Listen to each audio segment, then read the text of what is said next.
Good evening. Tonight I want to talk about boldness and not allowing fear to get in the way of what God has called us to do. This weekend I had the opportunity, if not the privilege, to come alongside a group of ladies at a gathering called If Tampa 2018. If Tampa is part of a larger movement called If.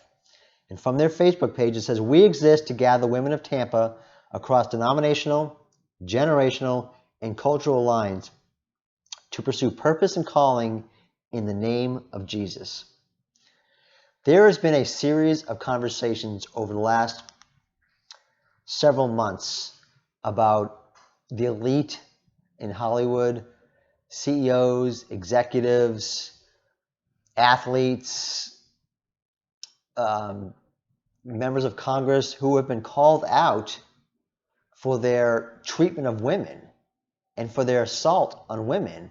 And they have been punished, and rightfully so, as they should be, to the fullest extent the law allows.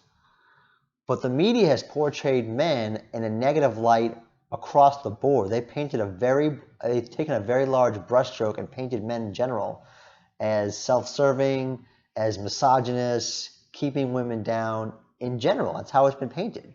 So I want to be part of the conversation which changes that narrative.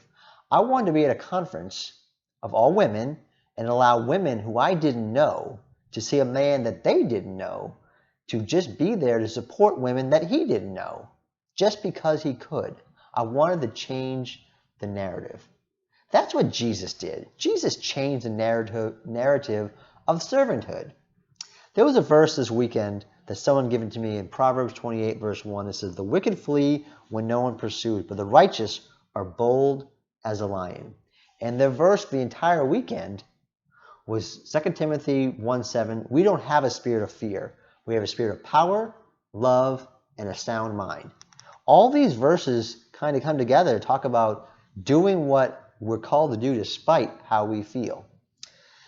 And it was John chapter 13, verse 1 through 7, which says, "Now before the feast of the Passover, when Jesus knew that an hour was coming, that he should depart out of this world to the Father, having loved his own which were in the world, he loved them to the end.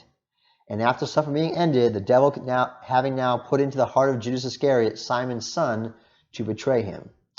Jesus, knowing the Father had given all things to his hands, and that he was come from God and went to God, he rose from supper and laid aside his garments and took a towel and girded himself. After that he poured water into a basin and began to wash the disciples' feet and to wipe them with a towel where he was girded. Then comes to Simon Peter, and Peter said to him, 'Lord, dost thou wash my feet?'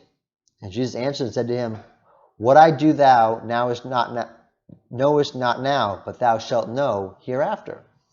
Peter said to him, 'Thou shalt never wash my feet.' Jesus answered him, 'If I wash thee not, thou hast no part with me.'" What is this story saying? Basically, Jesus, who has been their leader for the last 3+ years, is basically stepping out of a leadership role and putting on the role of what they consider a servant.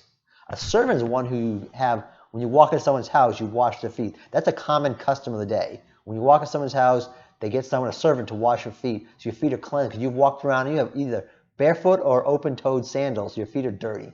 So when you come to dinner, they wash your feet. That's a very customary act of a servant. Here we have Jesus doing the same thing. Wait a second. Why is Jesus taking on the role of a servant?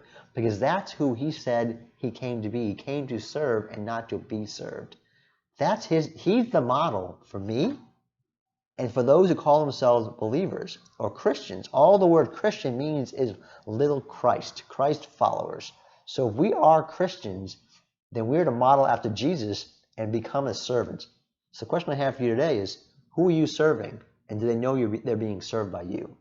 Have a great night.